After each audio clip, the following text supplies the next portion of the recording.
she fell out of the sky. The sky above Colony Sector 9 was clear and quiet, until it wasn't. Miles Carter, a human engineer, was working alone near the jungle edge. His scanner buzzed in short beeps as he checked the outer fence line.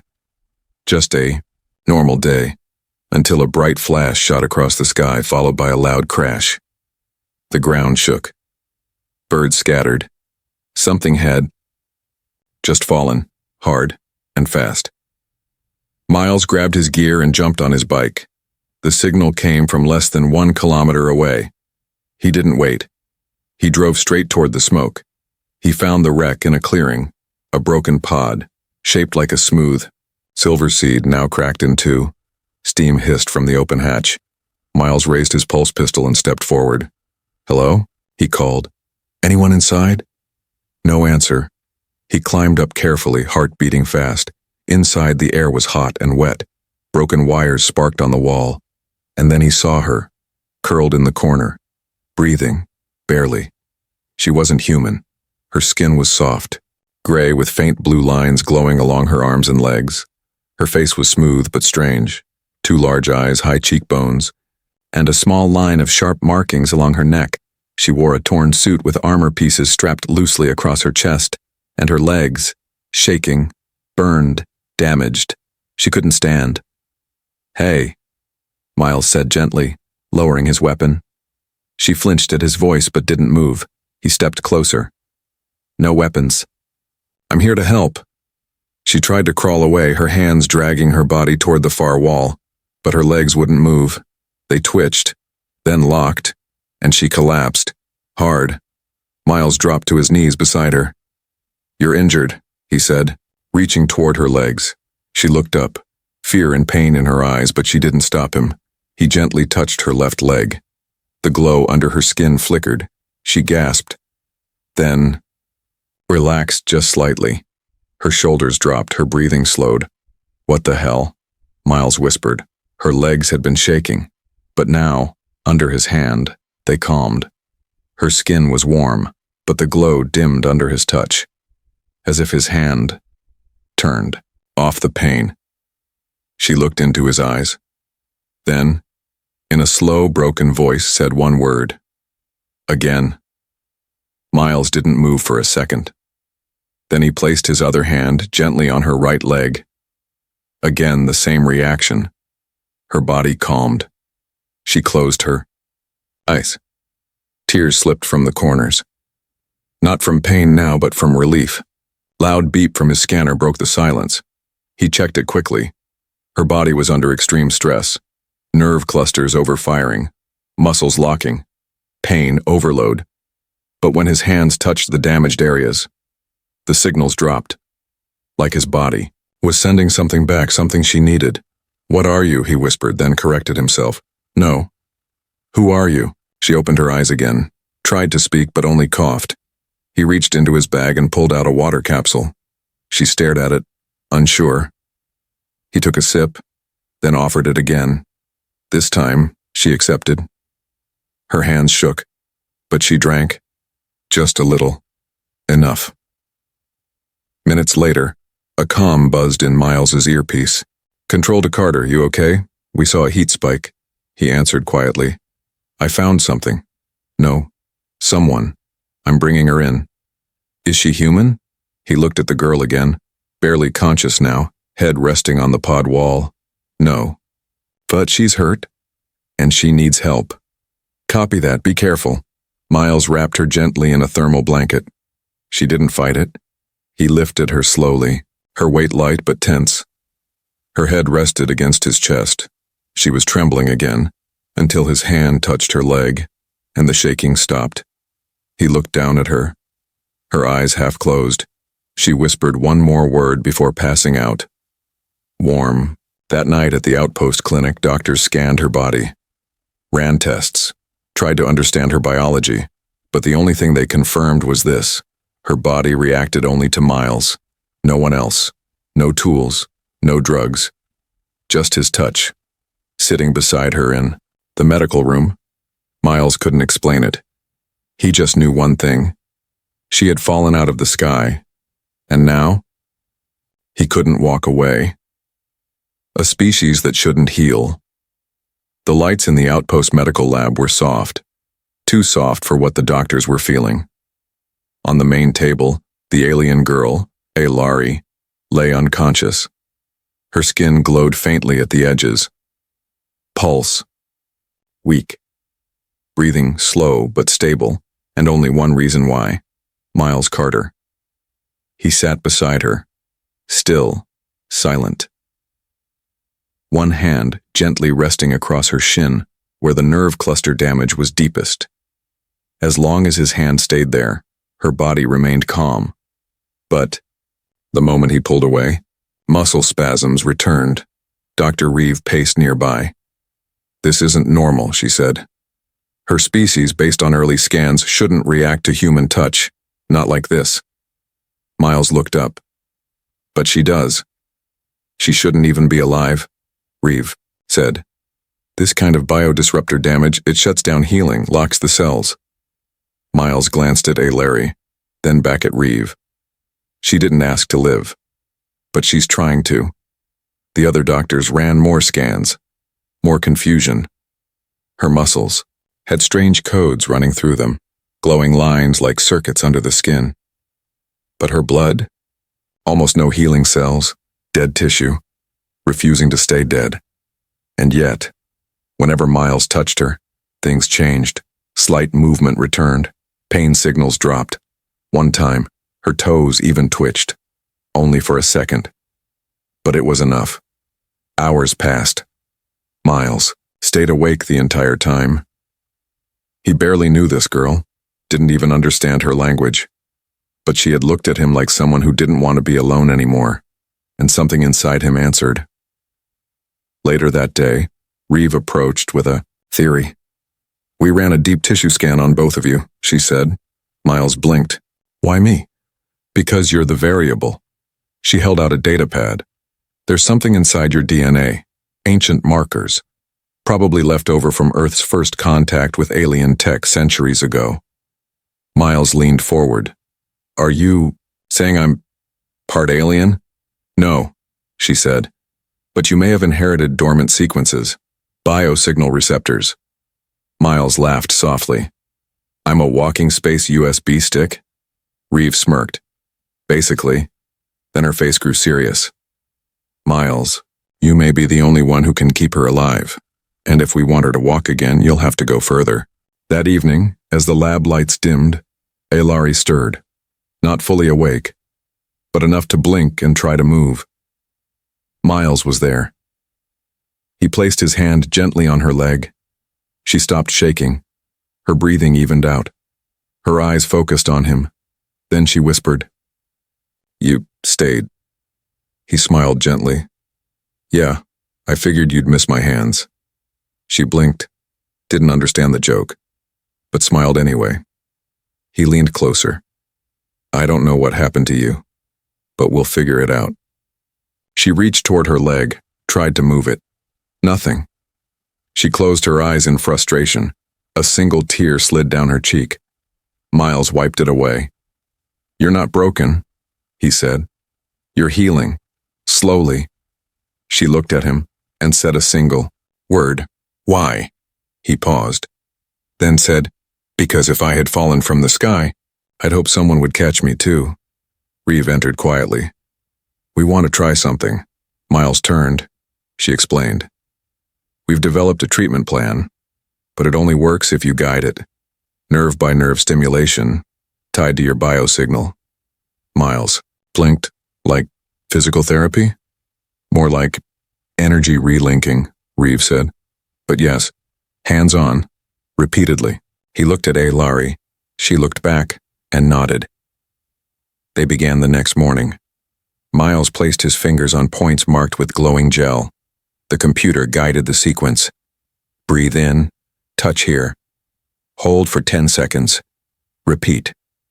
The first session lasted 1 hour. Lari couldn't speak much, but she didn't cry, didn't shake. Only once she whispered, "Thank you." Later, as Miles helped her back onto the recovery bed, he paused. "Lari," he said. That's your name, right? She blinked. Nodded slowly, he smiled. Well, you already know mine. She tilted her head, then said softly, Miles. It was the first time she had said it. Not like a stranger, but like a friend. In the corner of the lab, Reeve watched silently, then turned to her assistant. Document everything. Because whatever happens next, we're watching something no one's ever seen before. Outside in the trees beyond the fence, a small black eye blinked, a probe, silent, watching, transmitting. And far away, a voice said, She lives. Begin phase 2. She trusted the human. The room was quiet except for a soft humming sound. It came from the healing chamber, low lights circling above Elari, who lay on a soft pad, her legs slightly elevated. Beside her sat Miles Carter, hand resting gently on her right knee. His fingers pulsed with warm energy. Every few minutes, her muscles twitched, not from pain now, from recovery. You're healing faster, he said softly. Elari blinked, her eyes focused on him. No more burning, she whispered. Good. She hesitated, then added, Because of you. Miles shrugged. I'm just the guy who didn't run. She looked at him for a long moment. You didn't run when I screamed, didn't leave when I couldn't stand, didn't stop when it hurt. Miles gave a soft smile. I guess I'm stubborn. Elari slowly lifted her hand. It shook a little, but she pointed to a mark on her leg. Dark, almost like a scar. This, she said, is not from battle. Miles looked closer. The mark was circular, like a brand burned into her. Then where did it come from? She took a deep breath, then said, Punishment. Miles froze. Punishment? For what? She looked away. My squad refused orders. Our commander told us to destroy a village. It had civilians, children. Her voice cracked slightly. I said no, so they used a disruptor mine. Crippled my legs. Made me a warning. Miles didn't speak. He couldn't. His chest felt tight. This girl, gentle, careful, strong, had been broken not by war, but by her own people. They left me in the escape pod, she continued. I was not supposed to survive, but something in the ship failed. It drifted, crashed. She paused. Then I saw your face. Miles looked at her, his voice low. You didn't deserve that. No, she agreed. But I thought I did. She turned her gaze to him, eyes bright with emotion. Until you touched my legs and didn't hurt me. The silence between them was heavy, but not cold. It was something new, a fragile trust growing in the middle of pain. Just then, the comm buzzed. Dr. Reeves' voice came through. Miles, come to the watchtower, now. He stood quickly. I'll be back, he told Elari. She grabbed his wrist, eyes wide. Danger? He nodded. Maybe. She let go slowly. I will wait. Miles climbed the tower 2 floors above. Reeves stood with a scout officer, staring at a monitor. The screen showed heat patterns, movement, shadows outside the base perimeter. Someone's watching, Reeves said. Who? Miles asked. The scout zoomed in. A black orb hovered in the trees, then vanished. Recon drone, the officer said. Not one of ours. Miles's stomach dropped. Elari's people? Maybe, Reeves said.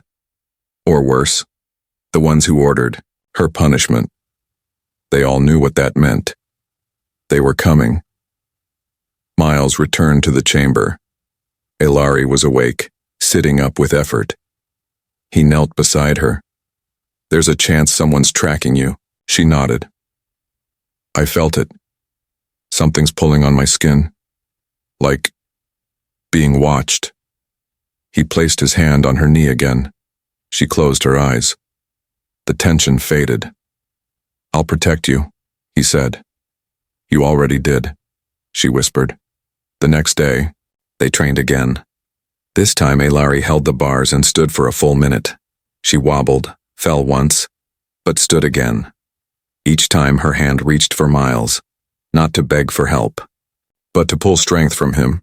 She walked 3 steps by nightfall and smiled, a real smile. Later, as she rested, she asked him, "Do you believe in fate?" Miles chuckled. "I believe in math and gravity." She nodded slowly. "I believe in Hugh."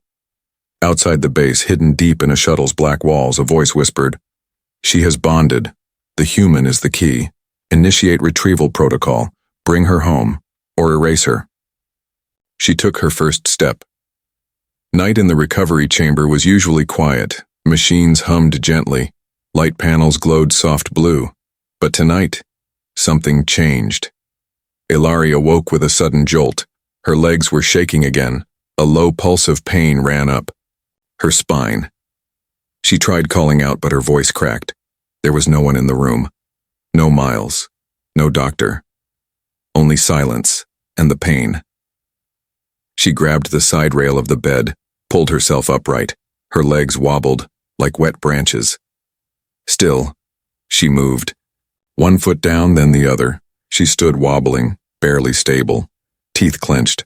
1 second, 2, 3. Her body gave way. She collapsed to the ground with a soft cry. Across the hall, Miles Carter heard the noise. He ran in. No boots, no shirt, just instinct. "Ilari?" He found her on the floor, breathing hard, trembling. She looked up. "I tried." He knelt beside her. "You didn't fail." She closed her eyes. "It hurts again." He placed his hands on her legs, gentle, steady. Within seconds, her shaking stopped. "You weren't ready," he said softly. She looked at him, "But I needed to try." He helped her sit up, then said something she didn't expect. "Let's try again. Right now. Together." He stood, reached out. She took his hands. He pulled her up, slowly, carefully. This time her feet found the floor and held. Her knees wobbled but didn't fold. He stepped back just half a meter. "Walk to me," he said. She looked down, then at him, then took a breath, and stepped forward. 1 foot, then the other, then another. By the 4th step, she collapsed into his arms, but laughing, softly, joyfully.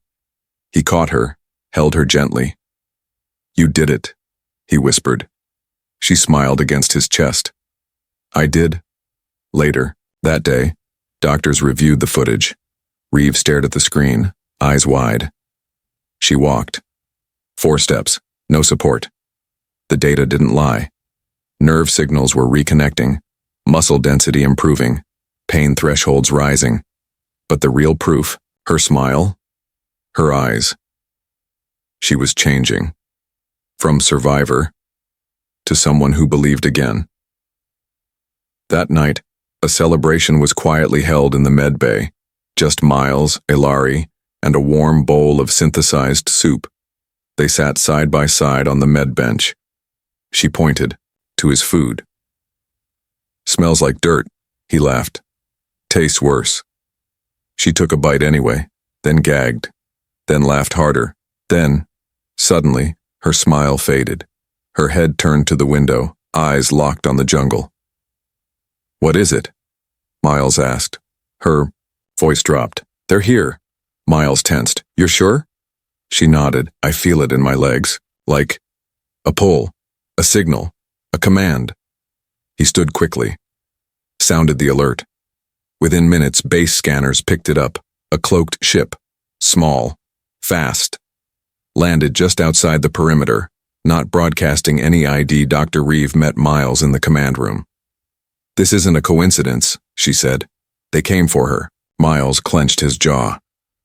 "They're not taking her." Security drones were deployed. Perimeter shields raised, but the ship made no move. It just waited, like a spider in a web. In the chamber, Ilari sat upright, dressed now in a simple field suit, legs wrapped with support bands.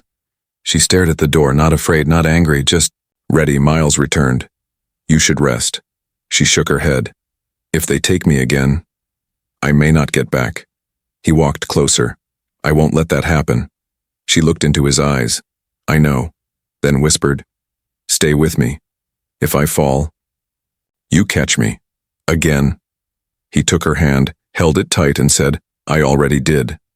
Outside in the trees, black shapes moved, and deep inside the enemy ship, a voice whispered, subject has bonded. Begin extraction. Alive, if possible. The one who hurt her.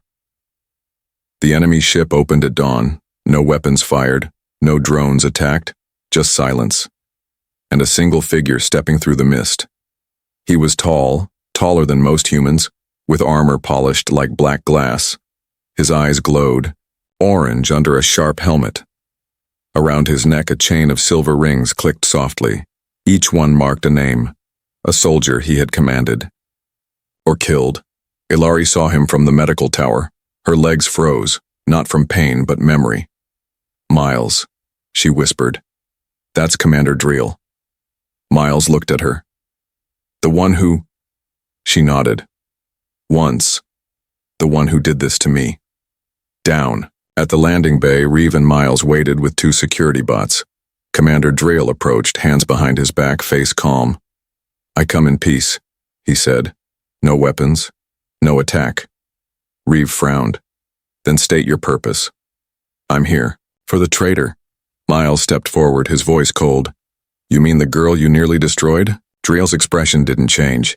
She disobeyed a direct order. She put emotion before duty. She endangered our mission. She spared civilians. Miles snapped. She spared weakness, Drell replied. Reeve cut in. She's under human protection now. You don't have authority here. Dreel smiled. Oh, I don't want to harm her. I want to take her home, where her sentence can be completed. Miles' fists clenched. She's not going anywhere. Behind them, a soft voice spoke. I'll decide that. They all turned, Ilari, walking, alone. Her legs trembling, but holding. She wore her recovery suit like armor, her chin high. Miles stepped toward her. You shouldn't. She raised a hand. No, this is mine. She stopped a few meters from Drale. He tilted his head. You survived longer than I expected. She stared at him. You lied. You said the village had weapons.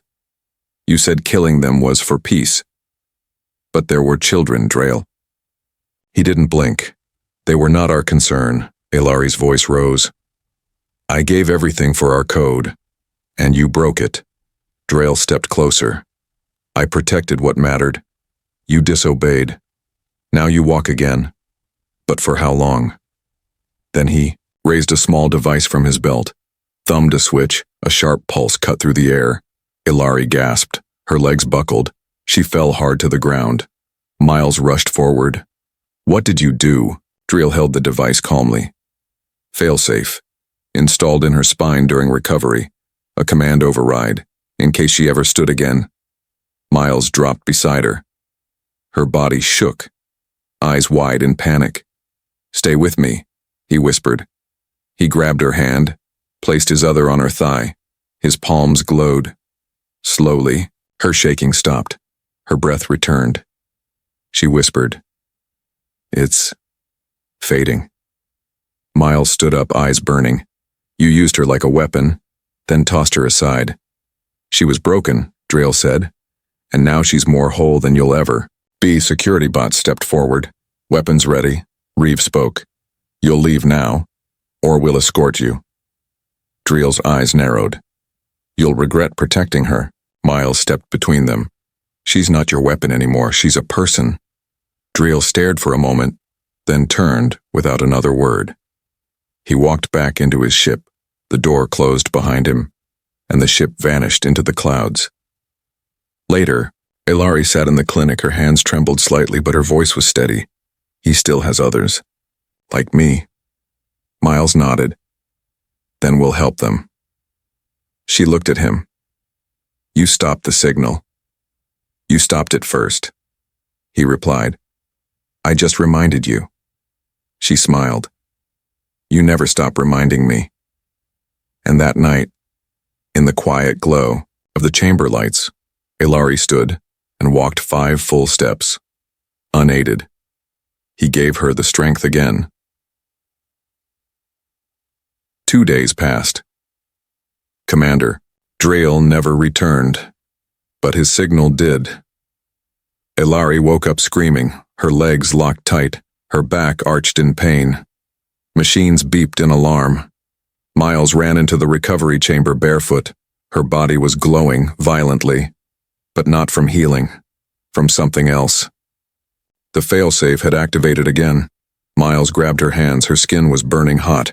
She gasped, "It's stronger now, deeper." He scanned her body. The signal wasn't coming from outside, it was coming from inside her, a buried command, set to trigger after 48 hours. "Reeve," Miles shouted. "We're losing her!" The doctor rushed in, checking vitals. Her muscles are tearing themselves apart. That command pulse, it's rewriting her nervous system. Miles stood up. "There's only one thing left to try." Reeve's eyes widened. "No. The neural link isn't stable yet. If you do it now, she dies," Miles said. "Unless I try." He turned to Elari. She looked up, barely able to speak. "You'll get hurt." He smiled gently. "Already am." They moved her into the isolation pod, a chamber filled with glowing gel. It would support her body. Miles climbed into the other side, laid back, helmet over his face. Direct neural link. Miles, Elari. "Are you sure?" Reeve asked.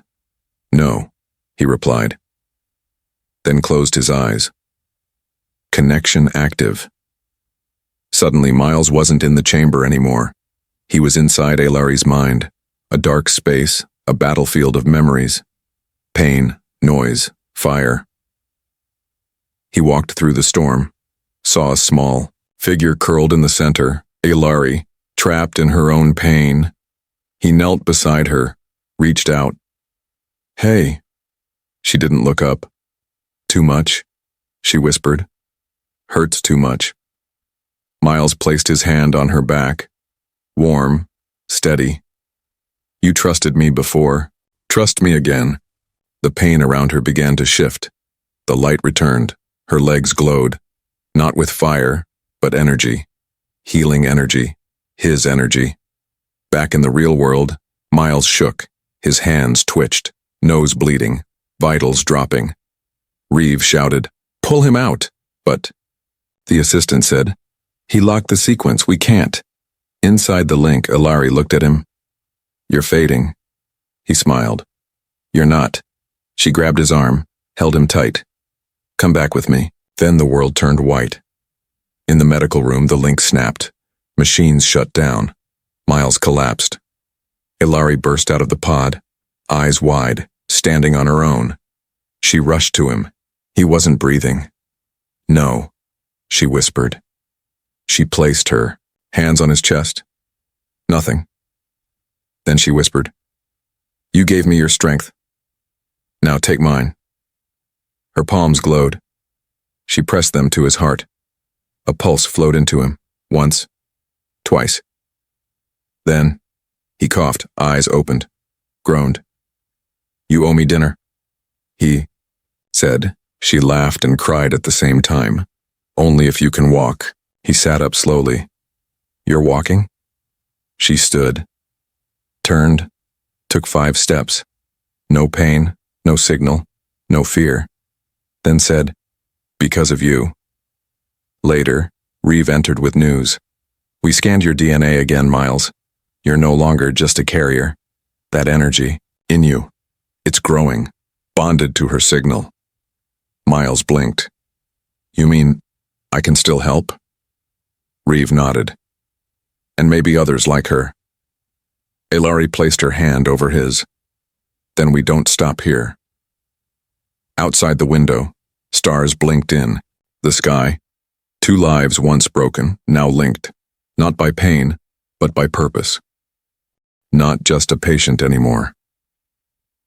The council hall of the Tri-Species Alliance was quiet. 3 flags waved behind the main podium.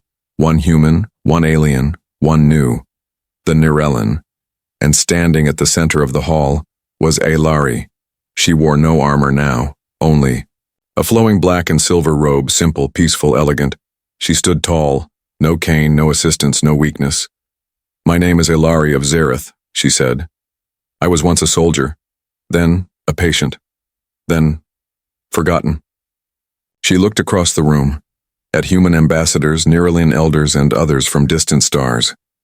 "Today I stand not as a symbol of war, but of recovery." She turned to the right. Miles Carter sat in a seat near the front, a patch on his head, a faint scar near his collarbone, still healing but smiling. Ilari continued, "My body was broken. My people were afraid, and I thought I had no value, until one human refused to let me fall." There was silence in the chamber. Then soft claps, then louder. Then the room stood. After the speech, Ilari walked off stage and straight to Miles. He stood slowly, still sore. "Nice speech," he said. "You were in most of it," she replied. "I noticed." They walked side by side into the hallway beyond the council chamber. She stopped at a glass window where a new ship was being built. A medical vessel, painted silver and white. The name printed on its hull, Hope Walker. 3 planets agreed to fund it, she said. A floating hospital. For injured soldiers, civilians, refugees, all species, no weapons. Miles raised an eyebrow. "And let me guess, you need someone to run physical recovery?" Ilari nodded once. "I need someone whose hands carry light. And patience." He smiled. "Then you better promise not to fall out of the sky again." She stepped closer. "Not unless you're there to catch me." That night in the spaceport lounge, Ilari and Miles sat alone. No guards, no medbeds. Just 2 chairs. One view. Stars drifting past. "You could have left," she said. "You could have saved your energy and walked away." He sipped his drink. "And miss the story?" She smiled, then leaned forward, quiet, confident. "You didn't just help me walk again, Miles. You reminded me I was still alive." He looked at her glowing eyes. "Then I guess we both found something worth saving." In the weeks that followed, the Hope Walker launched. Miles joined as Chief Bioresonance Specialist. Ilari was named Peace Liaison between Nirellan and human colonies. They visited dozens of systems, woke others, healed others. He was no longer just a mechanic, and she was no longer just a soldier. They were a team, and wherever they went, people whispered, "She was the alien who fell. He was the human who caught her," and together they stood.